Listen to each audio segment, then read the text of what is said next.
देश के हालात जो है वो सबके सामने हैं। देश में एक हिंदू मुस्लिम धर्म का एक झुंझुना पकड़ा दिया गया है। देश के लोग उसी में उलझे हुए हैं। अदरवाइज देश में अघोषित इमरजेंसी जैसे हालात हैं और देश में किसी भी इंस्टीट्यूशन को आजादी नहीं है। ऐसा हम देश में पहली बार देख रहे हैं। इस भाजपा और नरेंद्र मोदी से देश को छुटकारा दिलाना होगा। ये बहुत गलत कानून लेके आई बीजेपी गवर्नमेंट, उसको काला कानून ही कहूंगा। मतलब ऐसा कानून किसी ने कल्पना भी नहीं की थी। ऐसे तो अंग्रेजों के भी कानून नहीं थे। कैसी सरकार है। नरेंद्र मोदी एक सिंगल प्राइम मिनिस्टर जिसने कोई पीएसयू नहीं बनाया, बल्कि पीएसयू को धड़ाधड़ बेचा जा रहा है। कौड़ी के भाव व्यापारियों को, चुनिंदा कॉर्पोरेट के लोगों को दिया जा रहा है। तब ये देश बचेगा जब ये नरेंद्र मोदी और बीजेपी की सरकार सत्ता से बाहर होगी। युवाओं को सपना दिखाया गया था नरेंद्र मोदी के द्वारा और सबसे ज्यादा युवाओं के ही अधिकार इस सरकार ने छीने हैं। कमाल जब होता है जब हिंदुस्तान की आर्मी को भी ठेके पे कर दिया जाता है। सरेआम युवाओं का अधिकार छीना जा रहा है, हर वर्ग का अधिकार छीना जा रहा है। कमाल ये होता है कि हिंदुस्तान की आजादी के बाद पहली बार किसानों के हर चीज पे टैक्स लाद दिया गया है। मीडिया का भी एक परसेप्शन सेट है, मोदी की वाहवाही दिखाना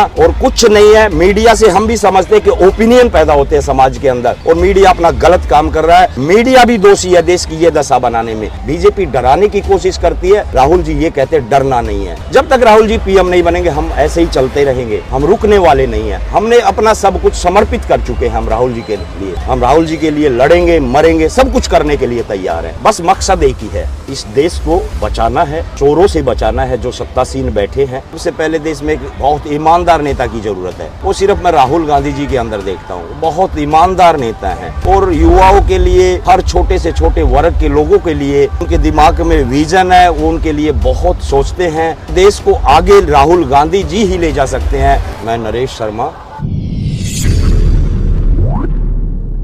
हरियाणा से, मणिपुर से मैं यात्रा में स्टार्टिंग से भारत जोड़ो न्याय यात्रा में चल रहा हूँ।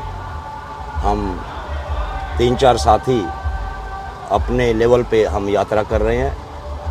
पहले भी हमने भारत जोड़ो यात्रा में पार्टिसिपेट किया था। आज हम भारत जोड़ो न्याय यात्रा में भी राहुल जी जो भारत को बचाने की बात है, उनको बचाने के लिए निकले हैं। हम भी ये चाहते हैं उसमें भी हमारा थोड़ा बहुत जो हो वो कंट्रीब्यूशन हम भी दे सकें। इसी के साथ हम भारत जोड़ो न्याय यात्रा में शामिल हुए हैं। राहुल जी को मैं देश का बहुत बड़ा नेता मानता हूं। वो जन नेता हैं और राहुल जी के पास देश के युवाओं के लिए, देश के लोगों के लिए एक बहुत बड़ा विजन है। और राहुल जी बहुत ही डेडली होनेस्ट नेता हैं, बहुत ईमानदार नेता हैं, बहुत ऊर्जावान नेता हैं। मैं इस चैनल के माध्यम से लोगों से भी अपील करूंगा, एक जन नेता, एक बहुत ऊर्जावान नेता आदरणीय राहुल गांधी जी की भारत जोड़ो न्याय यात्रा का समर्थन करें। इस देश में सबसे पहले मैं ये उम्मीद करता हूँ कि सबसे पहले देश में एक बहुत ईमानदार नेता की ज़रूरत है।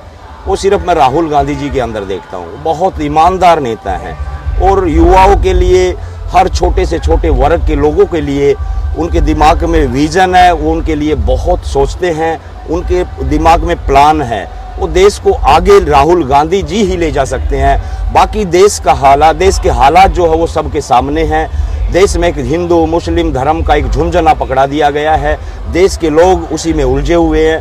अदरवाइज देश में अघोषित इमरजेंसी जैसे हालात हैं और देश में किसी भी इंस्टीट्यूशन को आज़ादी नहीं है। ऐसा हम देश में पहली बार देख रहे हैं। अगर देश को बचाना है, इस भाजपा और नरेंद्र मोदी से इस देश को छुटकारा दिलाना होगा और राहुल गांधी जैसे जन नेता को देश की बागडोर सौंपनी होगी।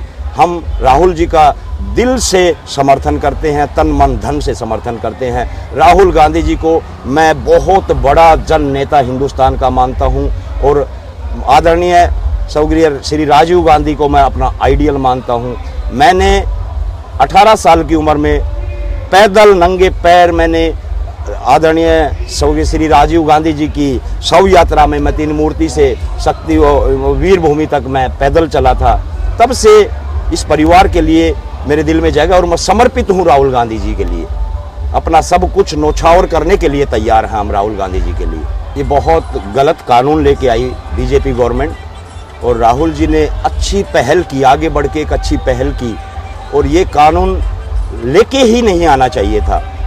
अभी ये कानून ख़त्म नहीं किया है, इसको होल्ड पे लिया। वो भी राहुल जी का प्रेशर उनके ऊपर पड़ा तो उन्होंने होल्ड पे लिया है। ऐसे काले कानून, मैं उसको काला कानून ही कहूँगा, कि मतलब ऐसा कानून किसी ने कल्पना भी नहीं की थी। एक रोजी रोटी के कमाने के लिए कोई चलता है और वो घर से निकलता है तो उसके दिमाग में एक ही बात रहेगी, कहीं भी कुछ हो गया तो जेल में जाएंगे सीधा। ऐसे तो अंग्रेजों के भी कानून नहीं थे। ये कैसी सरकार है? सरकार का काम होता है लोगों को न्याय दिलाना, लोगों को रोजगार दिलाना। आज देश के हालात देखो, भारत, अब मैं हैरान हूँ, कोई भी प्राइम मिनिस्टर बना, आज तक हर प्राइम मिनिस्टर ने पब्लिक सेक्टर यूनिट PSU बनाई। नरेंद्र मोदी एक सिंगल प्राइम मिनिस्टर जिसने कोई PSU नहीं बनाया, बल्कि PSU को धड़ाधड़ बेचा जा रहा है। कोड़ी के भाव कुछ व्यापारियों को, चुनिंदा कॉर्पोरेट के लोगों को दिया जा रहा है। मैं ये चाहता हूँ तब ये देश बचेगा जब ये नरेंद्र मोदी और बीजेपी की सरकार सत्ता से बाहर होगी। और युवाओं को मैं एक बात कहना चाहता हूँ, मैंने ऐसा युवा भी देश का नहीं देखा। पहले चाहे गांधी जी थे, वो भी युवा थे, झांसी की रानी, मंगल पांडे, चाहे जवाहरलाल नेहरू, पंडित नेकीराम शर्मा, सब, भगत सिंह, चंद्रशेखर आजाद, सब युवा थे जिन्होंने आगे बढ़ के लिए देश के लिए कुर्बानी और बलिदान दिया। अब युवाओं को सपना दिखाया गया था नरेंद्र मोदी के द्वारा, और सबसे ज़्यादा युवाओं के ही अधिकार इस सरकार ने छीने हैं।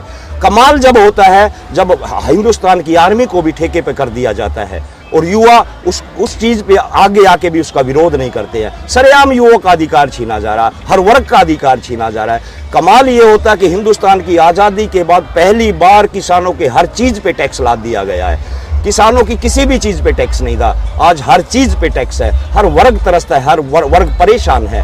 और एक परसेप्शन सेट है, मीडिया का भी एक परसेप्शन सेट है, सिर्फ मोदी की वाहवाही दिखाना और कुछ नहीं है। मीडिया से हम भी समझते हैं कि ओपिनियन पैदा होते हैं समाज के अंदर, और मीडिया अपना गलत काम कर रहा है। मीडिया भी दोषी है देश की ये दशा बनाने में। आगे देश कैसे बढ़ेगा?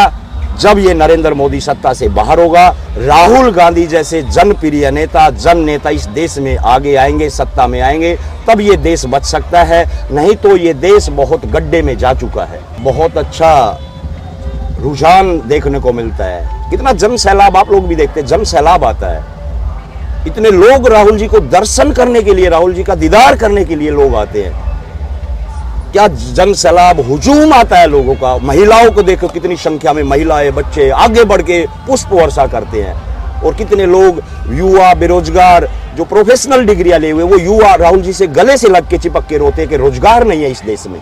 राहुल जी उनको कहते हैं संघर्ष करना पड़ेगा, हिम्मत नहीं हारनी है, सबको संघर्ष करना पड़ेगा, डरने की जरूरत नहीं है। बीजेपी डराने की कोशिश करती है, राहुल जी ये कहते हैं डरना नहीं है। हम भी ये कहते हैं डरना नहीं है, डरो मत।